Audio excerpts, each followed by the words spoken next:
Assalamualaikum warahmatullahi wabarakatuh. Jumpa lagi kita. Pada kesempatan hari ini, saya akan menjelaskan mata pelajaran PPKN kelas 8 semester 1 dengan pokok bahasan bab 2, makna kedudukan dan fungsi peraturan perundang-undangan nasional. Selamat menyimak.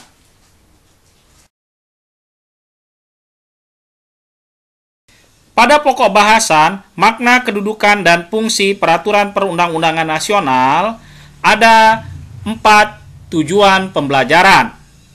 Nah, ini kamu bisa lihat, ada 4 tujuan pembelajaran, dan ada 3 sub pokok bahasan, diantaranya Undang-Undang Dasar Negara Republik Indonesia tahun 1945, selanjutnya yang B, peraturan perundang-undangan dalam sistem hukum nasional, dan C, sikap positif terhadap Undang-Undang Dasar Negara Republik Indonesia tahun 1945. A. Undang-Undang Dasar Negara Republik Indonesia tahun 1945. 1. Makna Undang-Undang Dasar Negara Republik Indonesia tahun 1945. 2. Kedudukan Undang-Undang Dasar Negara Republik Indonesia tahun 1945. 3. Fungsi dan sifat Undang-Undang Dasar Negara Republik Indonesia tahun 1945.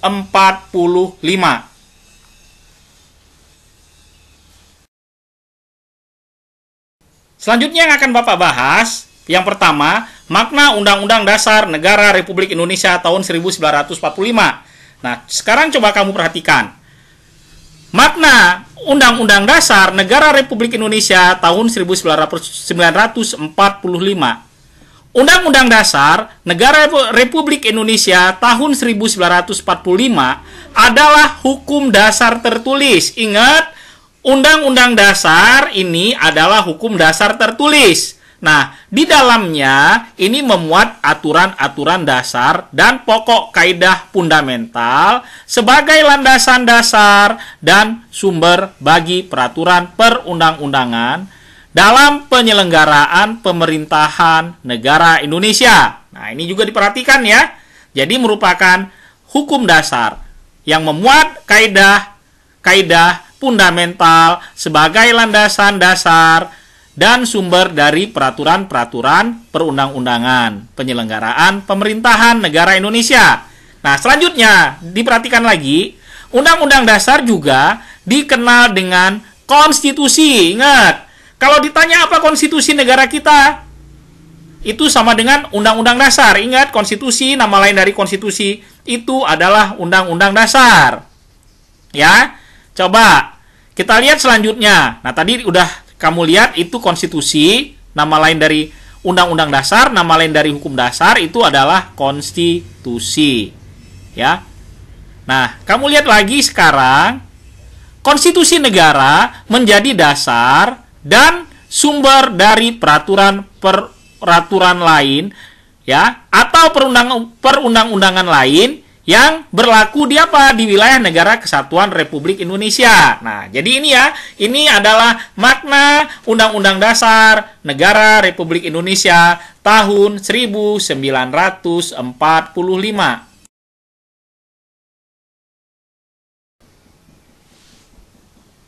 2. Kedudukan Undang-Undang Dasar Negara Republik Indonesia tahun 1945. Nah, perhatikan sekarang ya. Undang-Undang Dasar ini sering juga disebut dengan konstitusi. Ya. Selanjutnya kita nih sebelum memahami apa kedudukan Undang-Undang Dasar, simak terlebih dahulu apa sih pengertian dari konstitusi. Ya. Kita lihat lagi nih. Apa pengertian dari konstitusi itu? Nah, sekarang istilah konstitusi ini telah dikenal ini sejak zaman Yunani kuno. Jadi istilah konstitusi ini sudah dikenal sejak zaman Yunani kuno ya. Nah, pada masa Yunani kuno itu atau pada masa itu konstitusi tidak dibukukan dalam naskah tertulis. Tapi konstitusi ini mencakup segala hal terkait kekuasaan dan penyelenggaraan negara. Nah, selanjutnya kita lihat nih ada filsuf. Ada filsuf dari Yunani namanya Aristoteles. Nah, Aristoteles ini seorang filsuf terkemuka pada masa itu menyatakan konstitusi sebagai politeia. Nah, sekarang apa sih politeia? Politeia memiliki kekuasaan lebih tinggi dari nomoi atau undang-undang biasa. Jadi yang namanya konstitusi itu kekuasaannya tinggi di masa itu dibandingkan dengan apa? Dibandingkan dengan undang-undang biasa. Nah, dalam bahasa Inggris, konstitusi ini disebut dengan istilah constitution. Nah, kalau dalam bahasa Belanda dia disebut dengan constitutie. Nah, selanjutnya ini kita lihat lagi nih ya, berdasarkan asal katanya harfiah nih, konstitusi sering diterjemahkan sebagai undang-undang dasar. Ya. Selanjutnya, dalam hierarki peraturan undang-undang, konstitusi menduduki posisi teratas. Ya. Kedudukan konstitusi bagi sebuah negara ini adalah sebagai berikut nih. Bapak jelasin lagi, ada dua. Nah, yang pertama, konstitusi merupakan hukum dasar yang berisi aturan-aturan dan ketentuan tentang apa? Aspek-aspek mendasar dalam kehidupan suatu negara. Seperti pembatasan kekuasaan pemerintah dan jaminan akan hak dasar rakyat. Itu yang pertama. Selanjutnya, yang kedua, atau B, konstitusi merupakan hukum tertinggi dalam hierarki peraturan perundang-undangan nasional sebuah negara. Nah, peraturan perundang-undangan sebuah negara dapat diperinci dan diurutkan berdasarkan tingkatannya, mulai dari terendah hingga tertinggi, seperti bentuk piramida. Ya, jadi ini nih kita lihat juga nih, ini bentuk piramida nih yang ada di ini ya. Ini yang saya Bapak jelaskan ini nanti undang-undang dasar tentang hierarki pemerintah sistem konstitusi di Indonesia. Ya, jadi berbentuk seperti piramida. Ya, jadi dibentuk seperti sebuah piramida. Dalam sistem konstitusional, konstitusi mempunyai validitas lebih tinggi dibanding perundang-undangan biasa. Nah, sekarang kita kembali lagi nih ke slide. Nah, ini kita lihat nih, ini udah bentuknya piramida ya. Nah, sekarang kita lihat konstitusi negara Indonesia. Ini Bapak jelaskan sekarang konstitusi negara Indonesia. Nah, kedudukan Undang-Undang Dasar Negara Republik Indonesia tahun 1945 sangat jelas.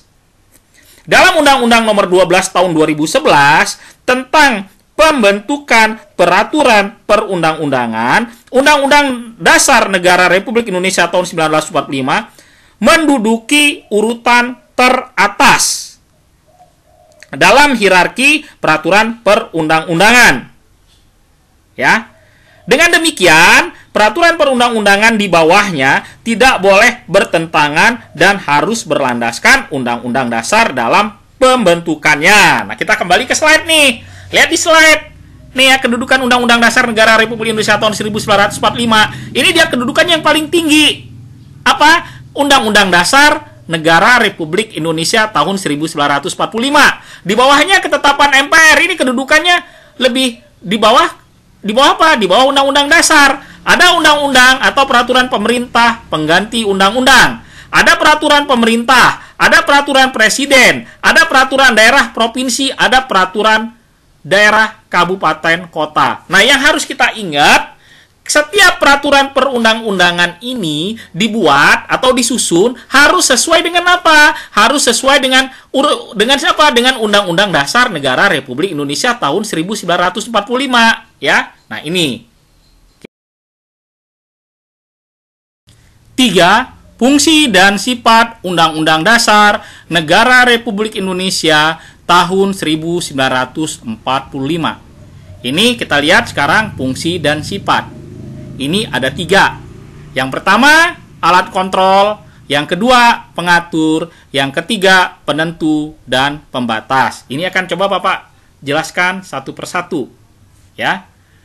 Pertama, alat kontrol. Undang-Undang Dasar Negara Republik Indonesia tahun 1945 menjadi papan uji bagi peraturan perundang-undangan di bawahnya. Selanjutnya, jika ketentuan dalam peraturan perundang-undangan lain disinyalir bertentangan dengan Undang-Undang Dasar, dapat dilakukan pengujian oleh Mahkamah Konstitusi. Ini sebagai alat kontrol. Selanjutnya yang kedua, pengatur.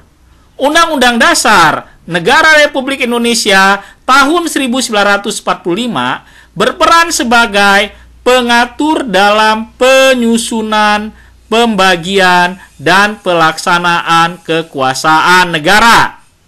Selanjutnya, fungsi ini berkaitan dengan tugas dan kewenangan yang diberikan oleh Undang-Undang Dasar Negara Republik Indonesia tahun 1945.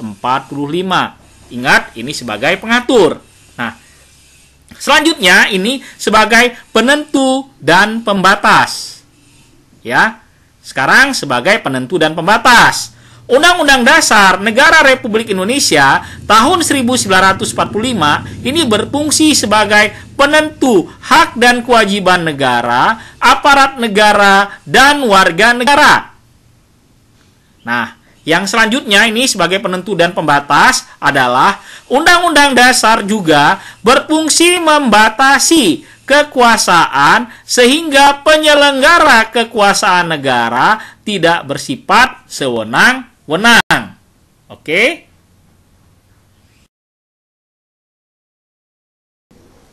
Sifat Undang-Undang Dasar Negara Republik Indonesia tahun 1945. Peraturan hukum positif yang tertinggi. Ya. Selanjutnya, naskah tertulis dan rumusannya jelas. Ini sifatnya ya. Selanjutnya, memuat norma-norma. Yang terakhir, singkat dan supel.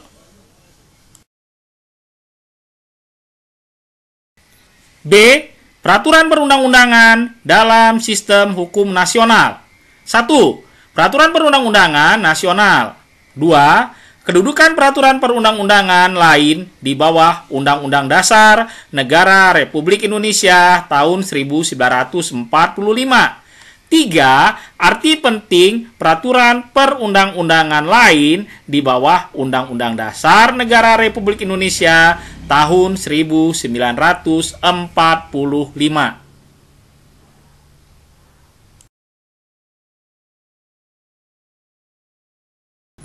Peraturan perundang-undangan nasional. Nah, sekarang kamu lihat nih, peraturan perundang-undangan nasional ini kamu lihat pasal 7. Di pasal 7 Undang-Undang Nomor 12 Tahun 2011 tentang pembentukan peraturan perundang-undangan menjelaskan ya, dijelaskan di sana peraturan perundang-undangan yang berlaku di Indonesia. Nah, kamu bisa kembali lagi yang ke piramida yang setelah saya jelaskan tadi, itu kan ada piramida sistematikanya ya. Ada Undang-Undang Dasar, ada ketetapan MPR, sampai dengan peraturan daerah, kabupaten, kota.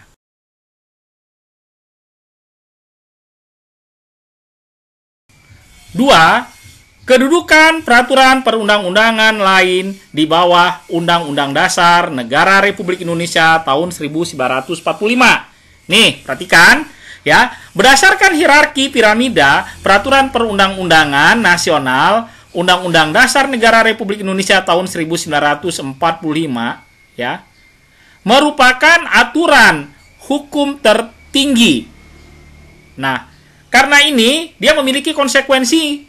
Apa konsekuensinya? Konsekuensinya, semua peraturan perundang-undangan yang dibuat di Indonesia tidak boleh bertentangan dengan Undang-Undang Dasar Negara Republik Indonesia tahun 1945. Ya, sebelumnya sudah saya jelaskan ya, ada bentuknya piramida tuh, ada sistematika peraturan perundang-undangan ya. Ada sistematikanya di sana, di sistematikanya yang tertinggi Undang-Undang Dasar, terus ada ketetapan MPR, terus ada sampai ke bawah nanti peraturan daerah, kabupaten, kota. Nah, ingat nih, semua peraturan-peraturan yang dibuat ya, atau semua peraturan perundang-undangan yang dibuat di Indonesia itu tidak boleh bertentangan dengan Undang-Undang Dasar Negara Republik Indonesia tahun 1945. 3. Arti penting peraturan perundang-undangan lain di bawah Undang-Undang Dasar Negara Republik Indonesia tahun 1945. Menjelaskan lebih terperinci maksud ketentuan dalam Undang-Undang Dasar. Melindungi dan mengayomi hak warga negara. Memberi kepastian hukum bagi warga negara. C. Sikap positif terhadap Undang-Undang Dasar Negara Republik Indonesia tahun 1945. Nih, ini ada 3. 1.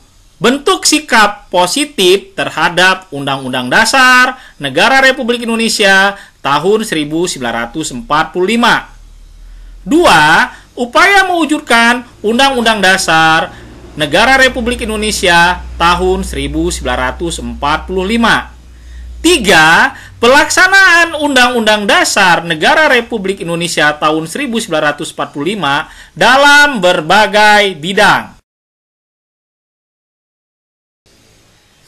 1. Bentuk sikap positif terhadap Undang-Undang Dasar Negara Republik Indonesia tahun 1945. Ya. Bentuk sikap positif ini ya ada sikap positif di keluarga, ada sikap positif di sekolah, ada sikap positif di masyarakat, dan ada sikap positif di bangsa dan negara. Nah, ya, dari 4 sikap positif ini, coba kamu masing-masing berikan contohnya. Apa sih contoh sikap positif di keluarga? Apa sih contoh sikap positif di sekolah? Apa sih contoh sikap positif di masyarakat?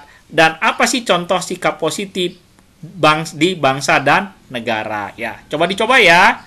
Yuk.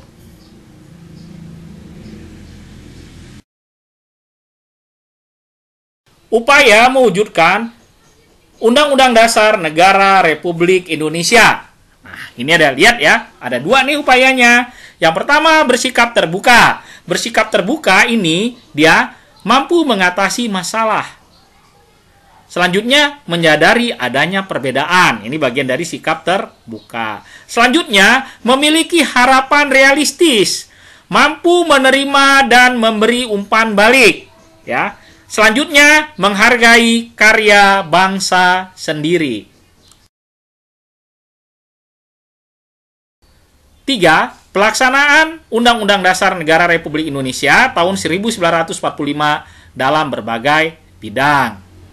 Perhatikan, ini ada bidang politik, bidang ekonomi, bidang hukum, sosial, budaya, pertahanan, dan keamanan. Tugasmu nih, ya coba kamu mencoba ya, mencari bagaimana sih pelaksanaan Undang-Undang Dasar 1945 di bidang politik. Ya. Coba kamu sebutkan contoh-contohnya. Bagaimana pelaksanaan Undang-Undang Dasar Negara Republik Indonesia tahun 1945 dalam bidang ekonomi. Nah, selanjutnya bagaimana contohnya di bidang sosial, di bidang budaya, di bidang pertahanan dan keamanan, ya. Mudah-mudahan dengan kamu mencari contoh pelaksanaannya ini, kamu dapat bisa lebih memahaminya. Demikian yang bisa Bapak jelaskan hari ini. Ya, mudah-mudahan dengan penjelasan Bapak ini kamu bisa paham ya. Sekian, terima kasih. Wabillahi taufiq wal hidayah. Wassalamualaikum warahmatullahi wabarakatuh.